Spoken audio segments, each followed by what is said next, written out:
The Harbinger sailed into the creeping embrace of the mists that clung to the jagged silhouette of the island like a shroud of whispered threats. Captain Rourke stood at the helm, his hands steady on the wheel despite the chill that ran down his spine. The island loomed ahead, an imposing fortress of rock and storm, its peaks jagged teeth tearing at the heavy clouds that rolled overhead. The air was thick with the scent of salt, damp earth, and a faint metallic temps that seemed to seep from the very soil beneath them. Around him, the crew moved with a quiet urgency, their faces etched with a mixture of fear and resolve. Alara's sharp eyes scanned the swirling mists, calculating the safest path through the aerial currents that twisted unpredictably in the island's vicinity. Her voice cut through the creaking timbers and the howl of the wind. "Captain, the currents are shifting. If we don't adjust our heading soon, the Harbinger could be torn apart against the cliffs." Rourke nodded, his gaze fixed on the hazy outline of the island's dark silhouette. "Steady as she goes," he ordered, voice low but commanding. "We've come too far to falter now." Below deck, a different kind of tension filled the air. Mara hovered over the engine room's controls, her hands flying over levers and valves as she coaxed the ship's aging mechanisms to respond. Her brow was furrowed, lips pressed into a thin line as she fought to keep the engines humming against the increasing strain of the hostile skies. "We're pushing her to the limit," she muttered, more to herself than anyone else. Nearby, Alaric stood close to the ghost helm, the cursed artifact resting atop a pedestal carved from bone-white stone. Its surface shimmered with an unnatural light, casting eerie shadows that danced across the walls like restless spirits. Alaric's fingers traced ancient symbols etched into the metal, his voice a soft murmur of forgotten tongues. The words filled the cramped room with a palpable energy that prickled at the skin and tightened the chest. "The helm guards its secrets fiercely," he whispered, "but we must unlock its power if we are to survive what lies ahead." Rourke descended the spiral staircase, his footsteps echoing on the wooden steps as he joined the group. The captain's gaze lingered on the helm, a mix of dread and determination flickering across his features. "Whatever waits for us on that island," he said, "we face it together. This cursed artifact is as much a burden as it is a beacon, but it's the key to redemption for me and for all of us." The ship trembled as a sudden gust swept through the cavernous hold, a cold wind that seemed to whisper warnings from the depths of the haunted sea. The crew exchanged uneasy glances. The cursed cargo was more than a legend. It was a living force, hungry and restless. Back on deck, First Mate Griggs stood shoulder to shoulder with Rourke, eyes scanning the horizon where dark shapes began to materialize through the mist. Shadows moved with unnatural grace, the silhouettes of winged guardians circling the island like vultures awaiting their prey. The tension snapped like a drawn bowstring. "Pirates?" Mara asked, her voice sharp as she wiped grease from her hands. "Worse," Rourke replied grimly. "The island's protectors. They don't take kindly to trespassers." The Harbinger lurched as the wind shifted violently, tossing the ship like a leaf caught in a storm. Alara barked orders, her voice rising above the roar. "Brace for impact. Adjust the sails. Hold her steady." Lightning cracked across the sky, illuminating the jagged cliffs and the ghostly figures that emerged from the mists. The eerie glow of the ghost helm seemed to pulse in tandem with the storm, as if drawing power from the tempest itself. Rourke's heart pounded with fierce resolve. "This is the final approach," he said to the crew, voice steady but urgent. "We either claim the helm's resting place, or we become part of its legend." The Harbinger surged forward, cutting through the swirling currents toward the island's heart. Around them, the skies roared with fury, and the fate of the ship and all aboard hung in the balance. As the ship neared the island, the crew braced themselves for the ultimate test. The forces guarding the Helm stirred, their spectral forms weaving through the storm clouds, ready to challenge anyone who dared to claim the cursed artifact. Rourke's gaze hardened. This was more than a mission. Now it was a reckoning. "Steady, all of you," he commanded, voice ringing with the weight of command and the fire of redemption. "We've sailed through hell to get here. We're not turning back." The Harbinger plunged into the storm's eye, light and shadow dancing across its battered hull. The crew gripped the rails, eyes wide with a mixture of fear and hope. Somewhere in the heart of the island lay the ghost Helm's secret end, the final chance to break its curse. The battle for their souls, then the fate of the submerged world, was about to begin. The Harbinger drifted low through the dense canopy of swirling mists that clung like a shroud to the island of shadows. Captain Rourke stood at the helm, eyes narrowing against the oppressive darkness that pressed in from all sides. Jagged cliffs loomed like black teeth beneath a sky devoid of stars, and twisted trees arched their skeletal limbs in silent menace. The air was heavy and cold, laced with a silence so profound it seemed to absorb even the faintest whisper of the wind. Then, from that silence, came the voices, soft, mournful, and utterly unsettling. Like echoes of forgotten sorrows, carried on the breath of the island itself.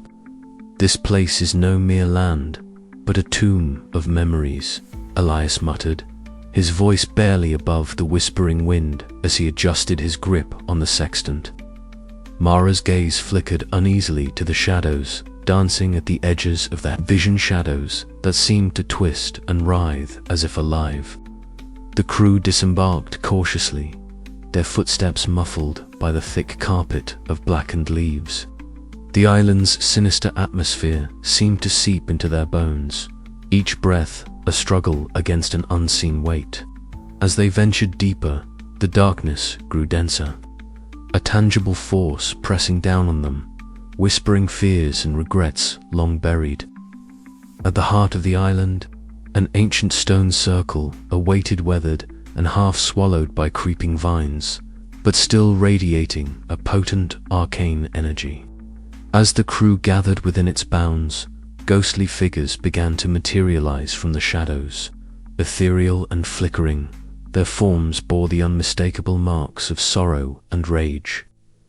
The spirits' lamenting voices wove a haunting chorus that wrapped around the crew, binding their senses in a web of dread. Captain Rourke met the gaze of the largest apparitioner, towering wraith whose eyes burned with a sorrow that mirrored his own. In that moment, the island's shadows coalesced into a spectral tableau of his past failures.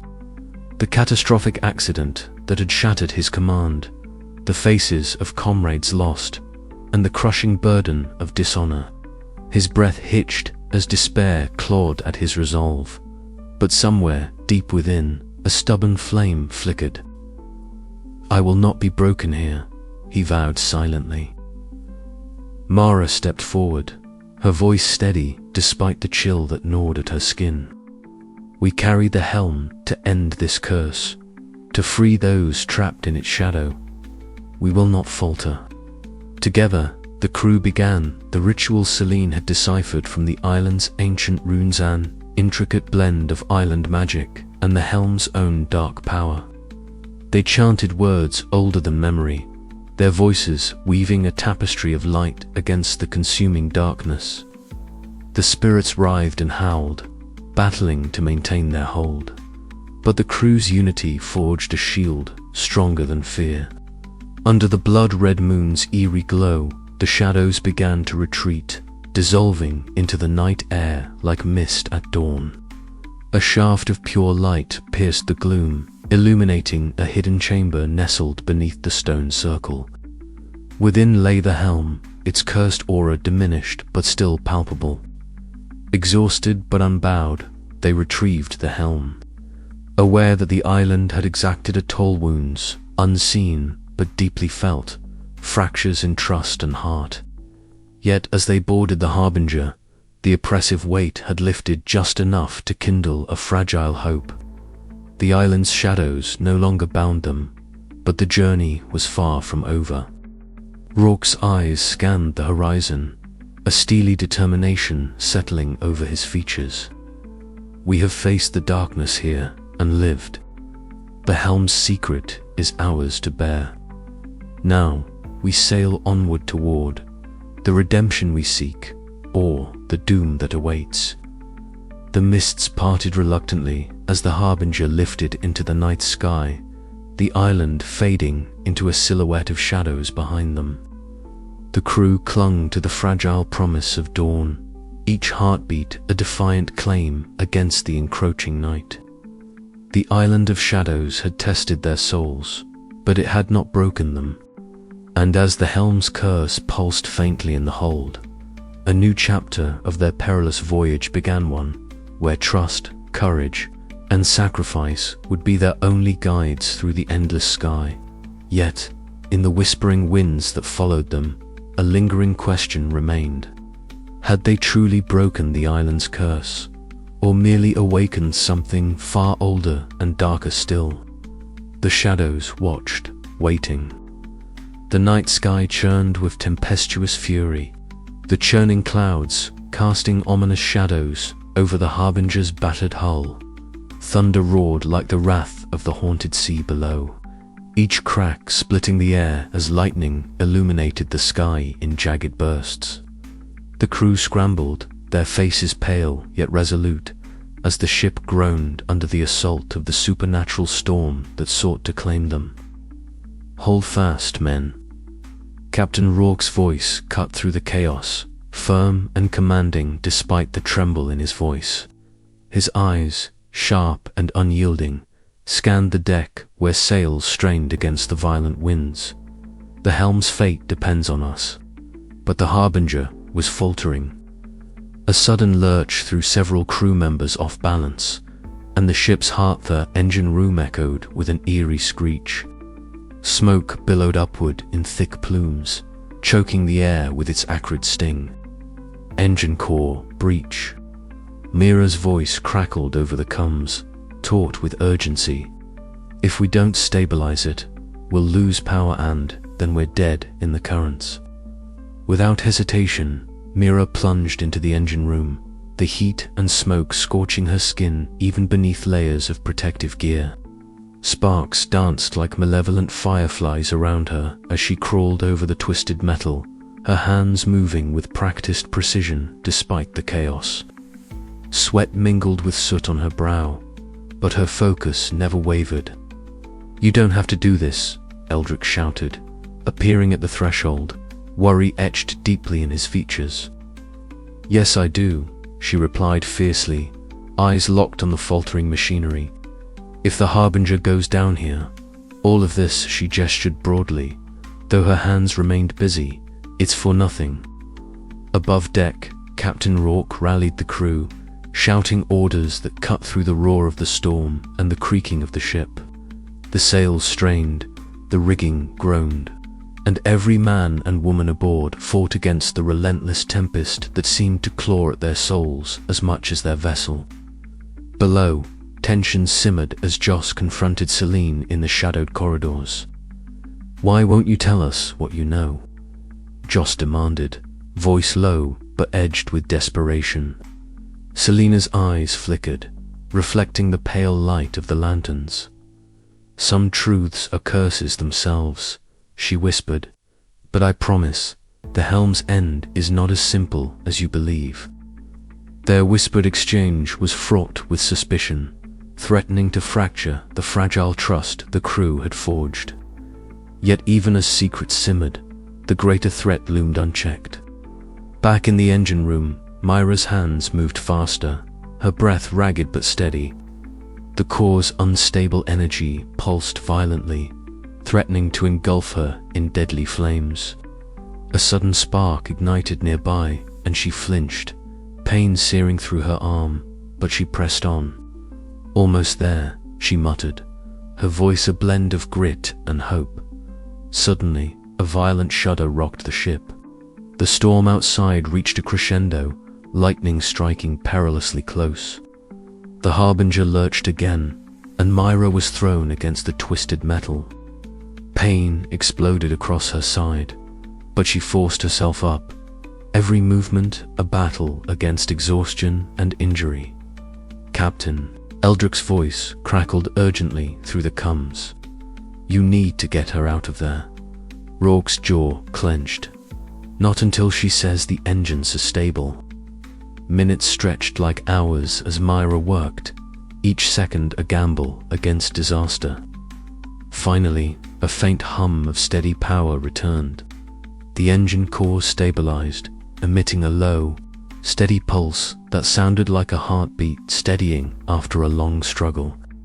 "Engines stable," Myra gasped, collapsing against the wall, pain clouding her vision. "But I need help." Within moments, Eldric and 2 other crew members were by her side, lifting her gently but firmly. As they moved her toward the infirmary, the weight of her sacrifice settled heavily on the ship. On deck, Rourke watched the storm begin to ebb, the furious winds giving way to a sullen calm. The crew, inspired by Myra's courage, redoubled their efforts, tending to the wounded, repairing torn sails, and steeling themselves for what lay ahead. The cost had been high. Myra's sacrifice was a stark reminder that their mission demanded. More than bravery, it demanded the ultimate price from those willing to pay it. Later, in the dim light of the infirmary, Myra lay pale but alive, surrounded by the concerned faces of her crewmates. Rourke stood nearby, his usual stoic mask cracked by a rare moment of vulnerability. "Thank you," he said quietly, his voice thick with emotion. "You saved us all." Myra managed a faint smile, her spirit unbroken despite the pain. "We're not done yet, Captain." Outside, the skies remained restless, the haunted sea whispering its eternal menace. But within the Harbinger, a new resolve had taken root, a resolve forged by sacrifice and tempered by hope. As the ship sailed onward, toward the Helm's resting place, each creak of the timbers and gust of wind bore the weight of lives given and promises made. The journey was far from over, and the shadows of the curse still loomed. Yet, through the darkness, the flicker of redemption burned brighter than ever, and Captain Rourke, once dishonored and broken, found in those sacrifices the strength to lead not just toward a destination, but toward a future where the ghosts of their past might finally be laid to rest. The storm had passed, but the true tempest was only beginning. The creaking of the Harbinger mingled with the whispered prayers of its crew as they prepared for what lay beyond the horizon. Sacrifices had been made, bonds had been tested. Now, with hearts steeled and spirits entwined, they faced the endless sky together. The mist hung thick and cold as the Harbinger hovered above the hidden inlet, its battered hull creaking softly against the gusting currents. Below, the waters churned silently, veiling the secret cavern that had eluded so many before them. Captain Rourke stood at the prow, his gaze fixed on the faint glimmer of blue light seeping through the dense fog. The journey had been long and perilous. Every mile weighted with the ominous presence of the ghost helm, but now the end was near. "Steady, Joran," Rourke commanded, voice low but edged with steel. "We don't know what waits below." The navigator's fingers tightened around the wheel, eyes darting nervously to the swirling currents that seemed to whisper warning. "Aye, Captain, the currents here are fickle, but I've charted a course through the mist. We'll touch down gently." Alara stood nearby, her cloak pulled tight around her, eyes reflecting the eerie blue glow in the distance. She spoke softly, her voice carrying a weight that silenced the restless crew. The helm lies within. It is not mere legend. It is a relic of a power older than the skies themselves. The harbinger descended through the swirling fog, the air growing colder, charged with a palpable energy that set every hair on end. As the ship settled on the cavern's edge, the crew disembarked cautiously, their boots echoing faintly against ancient stone. Before them, carved into the rock, were runes pulsating with a faint azure light, illuminating a pedestal at the cavern's heart. Upon the pedestal rested the ghost helm, its metal surface dark and twisted, veins of shimmering silver coursing like frozen lightning. The air around it hummed with a strange resonance, as if the helm breathed with a life of its own. Rourke stepped forward, the weight of his past mistakes pressing heavily on his shoulders. He reached out tentatively, but Elara's hand shot up to stop him. "Wait," she warned. "The curse is not just superstition. This helm was forged from the wrath of an ancient sky god, bound to doom any who carry it. To take it is to invite destruction." Joran and Milo joined them, their faces pale but resolute. Together, they began to study the runes, Elara tracing her fingers lightly over the stone inscriptions. "These markings speak of a pact," she explained, "a bargain struck between mortals and the heavens. The helm was created to command the skies, but at a terrible cost, it traps the souls of those who dare to wield it." Milo crouched near the pedestal, his engineer's mind racing. "If we can dismantle the wards protecting it, perhaps we can break the curse."